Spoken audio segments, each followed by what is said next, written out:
ಭಾರತವನ್ನು ಎದ್ದು ನಿಲ್ಲಿಸಬೇಕು ಅಂತ ಹೇಳಿದ್ರೆ ನಾವೆಲ್ಲ ಎದ್ದು ನಿಲ್ಬೇಕು. ಕೇವಲ ಎದ್ದು ನಿಲ್ಲುವುದಲ್ಲ, ಸಮಾಜಮುಖಿಯಾದ ಜೀವನ ನಮಗಾಗಬೇಕು. ರಾಷ್ಟ್ರಕ್ಕೋಸ್ಕರ ನಾವೇನಾದ್ರೂ ಕೆಲಸ ಮಾಡಬೇಕು, ರಾಷ್ಟ್ರದ ಬಗ್ಗೆ ಚಿಂತನೆ ಮಾಡಬೇಕು. ಆಗ ನಾವು ಎದ್ದು ನಿಂತಿದ್ದು ಸಾರ್ಥಕ ಆಗ್ತದೆ. ಈ ದೃಷ್ಟಿಕೋನದಿಂದ ಈ ಕಾರ್ಯಕ್ರಮ ಇರತಕ್ಕಂಥದ್ದು.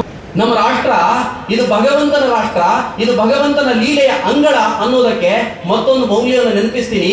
ಜಗತ್ತಿನ ಯಾವುದೇ ರಾಷ್ಟ್ರವನ್ನು ಕಣ್ಮುಂದೆ ತನ್ನಿ, ಅಲ್ಲಿಗೆ ದೇವರು ಕೊಟ್ಟಿರ್ತಕ್ಕಂಥ ನದಿಗಳು ಎಷ್ಟು ಅಂತ ಕೇಳಿದ್ರೆ ಒಂದೋ ಎರಡು ನದಿಗಳು ನಮ್ಮ ಕಣ್ಮುಂದೆ ಬರುತ್ತೆ. ಯಾಂಗ್ಟಿ ಸಿಕ್ಯಾಂಗ್ ಮತ್ತು ಹೊಯಾಂಗ್ ಹೋ, ಅಷ್ಟು ದೊಡ್ಡ ಚೀನಾಕ್ಕೆ ದೇವರು ಕೊಟ್ಟಿರ್ತಕ್ಕಂಥ ಎರಡೇ ಎರಡು ನದಿಗಳು. ವೋಲ್ಗಾ ನದಿ ರಷ್ಯಾದಲ್ಲಿ ಹರಿಯತಕ್ಕಂಥ ಒಂದೇ ಒಂದು ನದಿ. ಥೇಮ್ಸ್ ನದಿ ಆ ಸೂರ್ಯ ಮುಳುಗದ ಸಾಮ್ರಾಜ್ಯಕ್ಕೆ ದೇವರು ಕೊಟ್ಟ ಒಂದೇ ಒಂದು ನದಿ. ಪುರಾತನ ಈಜಿಪ್ಟ್ಗೆ ದೇವರು ಒಂದೇ ಒಂದು ನದಿ, ನೈಲ್ ನದಿಯನ್ನು ಕರುಣಿಸಿದ. ಆದ್ರೆ ಭಾರತ ಅಂದ ತಕ್ಷಣ ಸಾಮಾನ್ಯ ವ್ಯಕ್ತಿಯ ಕಣ್ಮುಂದೆ ನೂರಾರು ನದಿಗಳು ಹರಿಯಲಿಕ್ಕೆ ಪ್ರಾರಂಭ ಆಗುತ್ತೆ. ಗಂಗಾ, ಯಮುನಾ, ಸಿಂಧು, ಸರಸ್ವತಿ, ನರ್ಮದೆ, ತಪತಿ, ತಾಮ್ರಪರ್ಣಿ, ಗಂಡಕಿ, ಕೋಸಿ, ಕಾಳಿ, ಭಾಗಮತಿ, ಮೇಘನಾ, ವಿಷ್ಣು, ಚಂದ್ರ, ಝೀಲಂ, ಸಟ್ಲೇಜ್, ಬಿಯಾಸ್, ಕೃಷ್ಣ, ಗೋದಾ, ತುಂಗ, ಭದ್ರ, ನಂದಿನಿ, ನಳಿನಿ, ಮಾಲತಿ, ಮಲಾಪಹಾರಿ, ನೇತ್ರ, ಸೀತಾ, ವರಾಹಿ, ಅಘನಾಶಿನಿ, ಘಟಪ್ರಭಾ, ಮಲಪ್ರಭಾ, ಕೊಯ್ನಾ, ಅಸಿಗ್ನಾ, ಶರಾವತಿ, ಮಾಂಡವಿ, ಬ್ರಹ್ಮಪುತ್ರ, ಕಾವೇರಿ. ಎಷ್ಟೊಂದು ನದಿಗಳು.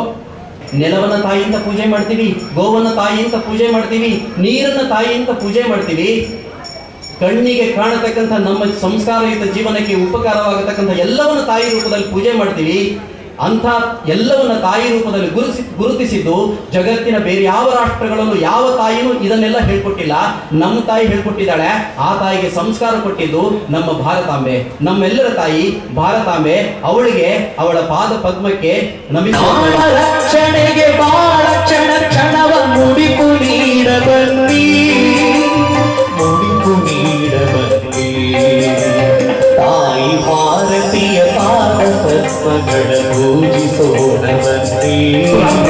ನೀನು ಆ ಸೂರ್ಯ ಮುಳುಗದ ಸಾಮ್ರಾಜ್ಯ ಇಂಗ್ಲೆಂಡ್ಗೆ ಸವಾಲ್ ಹಾಕಿದ್ಯಾ, ಅದಕ್ಕೋಸ್ಕರ ಮೃತ್ಯುದಂಡವನ್ನು ಸ್ವೀಕಾರ ಮಾಡ್ತಾ ಇದೀಯಾ ಅಂತ ನಾನು ಊರೆಲ್ಲ ಹೆಮ್ಮೆಯಿಂದ ಹೇಳ್ಕೊಂಡ್ ಬರ್ತಾ ಇದ್ರೆ ನೀನು ಸಾವಿಗೋಸ್ಕರ ಅಂಜಿ ಕಣ್ಣೀರು ಹಾಕ್ತಾ ಇದೀಯಾ?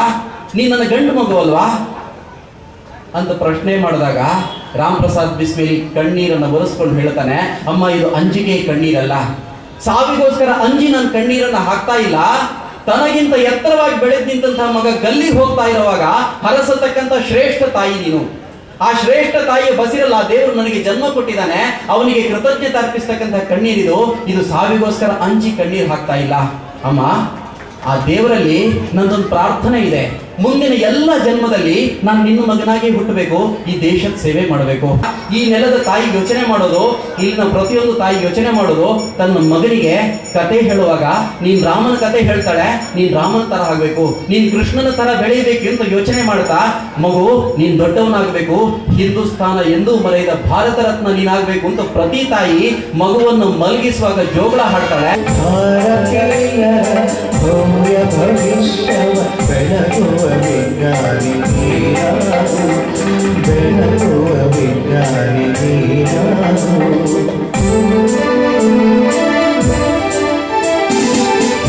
ಹಿಂದೂಸ್ತಾನವು ಇಂದು ಮರೆಯದ ಭಾರತ ರತ್ನವು ನೀನಾಗು. ಸರ್ಕಾರ ಆಕೆಗೆ ಬಹುಮಾನ ಕೊಡಬೇಕು ಅಂತ ಯೋಚನೆ ಮಾಡಿದಾಗ ಫಕೀರವ ಹೇಳ್ತಾಳೆ, ಆ ಬಹುಮಾನ ನೀವು ಸರ್ಕಾರದಿಂದ ನನಗೆ ಕೊಡ್ತೀರಾದ್ರೆ ಅದು ನಿಮ್ಮ ಹಣ ಅಲ್ಲ, ಅದು ಈ ಜನರಿಂದ ಸಂಗ್ರಹ ಮಾಡಿದ ಹಣ, ತೆರಿಗೆ ಹಣ. ನಾನು ಸುಮ್ಮನೆ ತಗೊಳ್ಳೋದಿಲ್ಲ. ಅಕಸ್ಮಾತ್ ಹಾಗೇನಾದ್ರೂ ತಗೊಳ್ಳೇಬೇಕು ಅಂತಂದ್ರೆ ನನ್ನಲ್ಲಿ ಕಂಠ ಇದೆ, ನಾನು ಸಾಹಿತ್ಯ ಬರೀತೀನಿ, ಒಂದಷ್ಟು ಜನ ವಿದ್ಯಾರ್ಥಿಗಳನ್ನ ನನ್ನ ಕಳಿಸ್ಕೊಡಿ, ಆ ವಿದ್ಯಾರ್ಥಿಗಳಿಗೆ ಪಾಠ ಹೇಳ್ಕೊಡ್ತೀನಿ, ಅದಕ್ಕೆ ಸಂಭಾವನೆ ರೂಪದಲ್ಲಿ ಕೊಡಿ, ಆಗ ತಗೊಳ್ತೀನಿ ಅಂತ ಫಕೀರವ ಹೇಳ್ತಾಳೆ.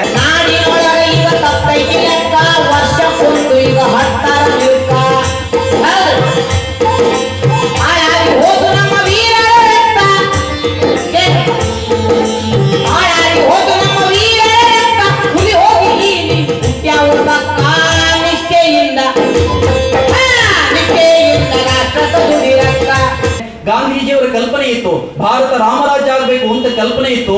ಆ ರಾಮರಾಜ್ಯದ ಆಗಬೇಕು ಅನ್ನುವುದರ ಮೊದಲ ಅಂಶ ಏನು ಅಂತ ಕೇಳಿದ್ರೆ, ನಮ್ಮೆಲ್ಲ ಅಕ್ಕ ತಂಗಿಯರು ಮಧ್ಯರಾತ್ರಿ ಬೀದಿಗಳಲ್ಲಿ ನಿರ್ಭಯರಾಗಿ ಬರುವಂತದ್ದಾಗಬೇಕು, ಅದು ರಾಮರಾಜ್ಯದ ನಿಜವಾದ ಕಲ್ಪನೆ ಅಂತ ಹೇಳ್ತಾರೆ. ಆದ್ರೆ ಈಗಿನ ಸ್ಥಿತಿ ಹೇಗಿದೆ ಅಂತ ಕೇಳಿದ್ರೆ, ನಮ್ಮ ಅಕ್ಕ ತಂಗಿಯರು ಈಗಲೂ ಕೂಡ ಬೀದಿಯಲ್ಲಿ ಮಧ್ಯರಾತ್ರಿ ನಮಗೆ ಕಾಣ ಸಿಗ್ತಾರೆ. ಬೀದಿಯಲ್ಲಿ ಮಾತ್ರ ಅಲ್ಲ, ಪಬ್ ಬಾರ್ಗಳಲ್ಲೂ ಕಾಣ ಸಿಗ್ತಾರೆ.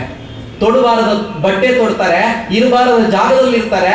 ಯಾರಾದ್ರೂ ಹೋಗಿ ಬುದ್ಧಿ ಹೇಳಿದ್ರೆ ಅವರಿಗೆ ಸಪೋರ್ಟ್ ಮಾಡತಕ್ಕಂಥ ಬಹಳಷ್ಟು ಮಹಿಳಾ ಮಣಿಗಳು ಇಲ್ಲಿ ಹುಟ್ಟುಕೊಳ್ತಾರೆ.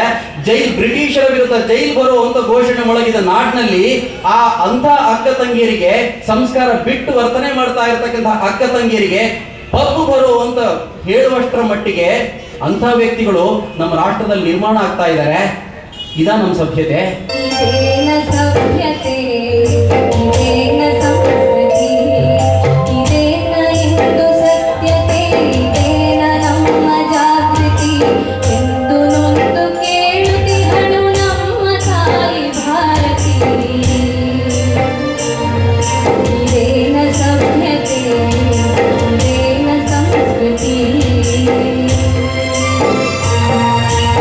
ಅಣುಬಾಂಬ್ ಸ್ಫೋಟ ಮಾಡಿದ್ರು ಕೂಡ ಆ ಎಲೆ ಅಲ್ಲಾಡಿದ್ರು ಗೊತ್ತಾಗುವ ಜನಕ್ಕೆ ಇಲ್ಲಿ ಬಾಂಬ್ ಸ್ಫೋಟ ಆದ್ರೂ ಗೊತ್ತೇ ಆಗಲಿಲ್ಲ.